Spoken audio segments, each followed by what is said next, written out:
Hi friends, good evening. ಇವತ್ತು Saturday mini ವ್ಲಾಗ್ನ ನಾನು ಮಾರ್ನಿಂಗ್ ಮಾಡೋಕ್ಕಾಗಿಲ್ಲ ಅಂತ ಹೇಳಿ ಈವ್ನಿಂಗಿಂದ ಸ್ಟಾರ್ಟ್ ಮಾಡ್ಕೊಂಡಿದ್ದೀನಿ.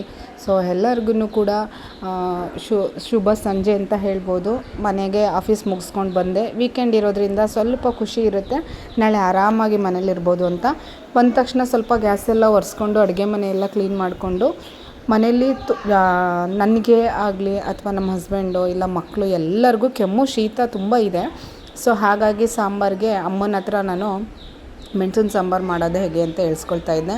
ಅಷ್ಟರಲ್ಲಿ ಸ್ವಲ್ಪ ಈವ್ನಿಂಗು ಮಕ್ಳಿಗೆ ಏನಾರು ಸ್ನ್ಯಾಕ್ಸ್ ಹಾಕಿ ಕೊಟ್ಟರೆ ತಿಂತಾ ಇರ್ತಾರೆ ನಾನು ಅಡುಗೆ ಮಾಡೋ ಅಷ್ಟರಲ್ಲಿ ಅಂತ ಹೇಳ್ಬಿಟ್ಟು ಇಬ್ರಿಗೂ ಬಂದ ತಕ್ಷಣ ಫ್ರೆಶ್ ಅಪ್ ಆದ್ರೇ ನಾನು ನೆಕ್ಸ್ಟು ಕೆಲಸ ಮಾಡೋದು. ಅವರಿಬ್ರಿಗೂ ಫ್ರೆಶ್ ಅಪ್ ಮಾಡಿ ಅಲ್ಲಿ ತನಕ ರೈಸ್ ಹಾಕಿ ಕೂಗಿಸ್ಕೊಂಡ್ಬಿಡ್ತೀನಿ. ಸೊ ಇದು ಆದರೆ ಇನ್ನೇನಿದ್ರು ಸಾಂಬಾರು ಆಗ್ತಿದ್ದಂಗೆ ಮುದ್ದೆ ಮಾಡಬೇಕು. ಸೊ ಅವನು ಪಾಪು ಮಲ್ಕೊಂಡ್ಬಿಡ್ತಾ ಇದ್ದ. ಎಷ್ಟು ಬೇಗ ಆಗುತ್ತೆ ಅಷ್ಟು ಬೇಗ ಎಲ್ಲ ಕೆಲಸ ಮಾಡ್ಕೊಳ್ಳೋಣ ಅಂತ ಹೇಳಿ ಅಮ್ಮ ಬಂದಿತ್ತು. ಸೊ ಮುದ್ದೆಗೂ ಕೂಡ ಇಟ್ಕೊಂಡ್ಬಿಡ್ತೀನಿ, ಯಾಕಂದರೆ ಚಿರು ಮಲ್ಕೊಂಡ್ಬಿಡ್ತಾನೆ. ಮಲ್ಕೊಂಡ್ರಂತೂ ಎದ್ದೋಳೋದು ಇಲ್ಲ, ಊಟ ಮಾಡೋದು ಇಲ್ಲ. ಸೊ ಇವಾಗ ಬೆಳಗ್ಗೆಯಿಂದ ಸಂಜೆವರೆಗೂ ಆಟ ಆಡಿ ಸಂಜೆ ಬರ್ತಿದ್ದಂಗೆ ಮಲ್ಕೊಂಡ್ಬಿಡ್ತಾನೆ. ಸೊ ಅವನು ಹಸ್ಕೊಂಡು ಮಲ್ಕೊಳ್ಳೋದು ನನಗೆ ಇಷ್ಟ ಇಲ್ಲ. ಸೊ ಆಫೀಸಿಂದ ಬಂದ ತಕ್ಷಣ ಬೇಗ ಕೆಲಸ ಮಾಡಿಬಿಡೋಣ ಅಂಥೇಳಿ. ಶೀತ ಜಾಸ್ತಿ ಇದೆ, ಏನೇ ಮಾಡಿದ್ರೂ ನೆಗಡಿ ಕೆಮ್ಮು ಕಡಿಮೆ ಆಗ್ತಾಯಿಲ್ಲ ನಮ್ಮ ಮನೇಲಿ. ಹಾಗಾಗಿ ಇವತ್ತು ಮೆಣಸಿನ ಸಾಂಬಾರು ಮತ್ತು ಮುದ್ದೆ ಮಾಡ್ಕೊಳ್ತಾ ಇದ್ದೀನಿ. ಒಂದು 5-6 ದಪ್ಪದಾದಂತಹ ಬೆಳ್ಳುಳ್ಳಿ ತೊಗೊಂಡಿದ್ದೀನಿ. ಒಂದು ಅರ್ಧ ಅಷ್ಟು ಕೊಬ್ಬರಿ ಯೂಸ್ ಮಾಡ್ತಾಯಿದ್ದೀನಿ, ಕಾಯಿ ಬೇಡ ಅಂತ ಹೇಳಿ. ಸಾಕು ಈ ಥರ ಮನೇಲಿ ಆ್ಯಕ್ಚುಲಿ ಇದು ಬಾಣ್ತಿಯರಿಗೆ ಮಾಡಿಕೊಡ್ತಾರೆ. ಸೊ ನಾನು ಇವತ್ತು ತುಂಬ ದಿನ ಆದ ನಂತರ ನಾನು ಈ ಸಾಂಬಾರನ್ನ ಮಾಡ್ಕೊಳ್ತಾ ಇದ್ದೀನಿ. ಅಷ್ಟರಲ್ಲಿ ಮುದ್ದೆಗೆ ಇಟ್ಟಿದ್ದು ನೀರು ಕೂಡ ಕುದೀತಾ ಇತ್ತು. ಮುದ್ದೆನೂ ಮಾಡಿ ಇಟ್ಬಿಟ್ರೆ ಇನ್ನು ಸಾಂಬಾರು ಒಂದೇ ಆಗಿಬಿಡುತ್ತೆ. ನಾನು ಒಂದೇ ಕೆಲಸ ಮಾಡ್ತಾಯಿಲ್ಲ, ಎಲ್ಲ ಕೆಲಸನೂ ಮಾಡ್ಕೊಳ್ತಾ ಇರ್ತೀನಿ. ಅಷ್ಟರಲ್ಲಿ ಈಗ ನಾನು ಸ್ವಲ್ಪ ಕಾಯಿ ತುರಿ, ಸ್ವಲ್ಪ ಮೆಣಸು, ಜೊತೆಗೆ ಒಂದು 5 ಬೆಳ್ಳುಳ್ಳಿಲಿ ಒಂದು ಸ್ವಲ್ಪ ಒಗ್ಗರಣೆಗೆ ಅಂತ ಹಾಕ್ಕೊಂಡಿದ್ದೀನಿ. ಅರ್ಧ ಈರುಳ್ಳಿ, ಒಂದೇ ಒಂದು ಟೊಮೊಟೊ ಹಾಕ್ಕೊಂಡು ನಾನು ಬೇಳೆ ಸಾಂಬಾರು ಪೌಡರ್ನ ಹಾಕಿ ರುಬ್ಕೊಳ್ತಾ ಇದ್ದೀನಿ. ನೀವು ಬೇಕಿತ್ತಂದರೆ ಮಟನ್ ಸಾಂಬಾರು ಪೌಡರ್ ಹಾಕ್ಕೊಳ್ಬೋದು. ಅದು ರುಬ್ಬಿ ಇಟ್ಕೊಂಡಾಗಿತ್ತು. ಸೊ ಅಷ್ಟರಲ್ಲಿ ಮುದ್ದೆನೂ ಕೂಡ ನಾನು ಪಾಪುಗೇನೆ ಫಸ್ಟ್ ಅಂತೇಳಿ ಪುಟಾಣಿ ಮುದ್ದೆ ಮಾಡ್ಕೊಳ್ತಾ ಇದ್ದೀನಿ. ಮನೇಲಿ ಆಲ್ಮೋಸ್ಟು ಮುದ್ದೆನ ಅಭ್ಯಾಸ ಮಾಡಿರ್ತೀನಿ ನಾನು ನನ್ನ ಮಗನಿಗೆ.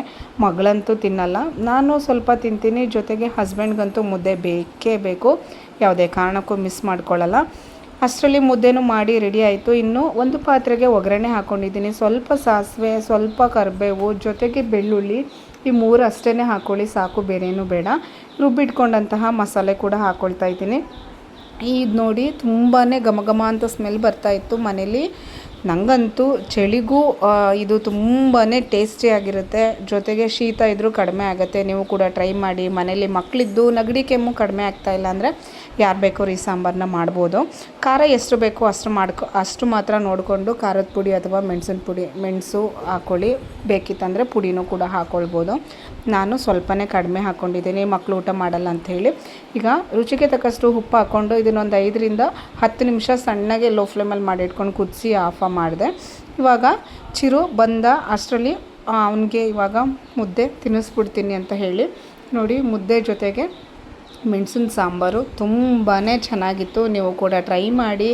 ಜೊತೆಗೆ ನನ್ನ ಮಗನಿಗೆ ತಿನ್ನಿಸಿ ಮಲಗಿಸ್ಬಿಟ್ರೆ ಇವತ್ತಿನ ದಿನ ನನಗೆ ಮುಗೀತು ಅಂತ ಹೇಳಿ ಸ್ಯಾಟರ್ಡೆ ಮಿನಿ ವ್ಲಾಗ್ ನಿಮ್ಮೆಲ್ಲರಿಗೂ ಇಷ್ಟ ಆಗಿದೆ ಅಂತ ತಿಳ್ಕೊಳ್ತೀನಿ. ಇಷ್ಟ ಆಗಿದರೆ ದಯವಿಟ್ಟು ನನ್ನ ಫೇಸ್ಬುಕ್ ಐಡಿನ ಫಾಲೋ ಮಾಡೋದನ್ನ ಮರಿಬೇಡಿ. Thank you. ನನ್ನ ಯೂಟ್ಯೂಬ್ ಚಾನಲಲ್ಲಿ ನೋಡೋರಾದರೆ ಸಬ್ಸ್ಕ್ರೈಬ್ ಮಾಡೋದನ್ನ ಮರಿಬೇಡಿ ಅಂತ ಹೇಳ್ತಾ ಬಾಯ್, ಗುಡ್ ನೈಟ್.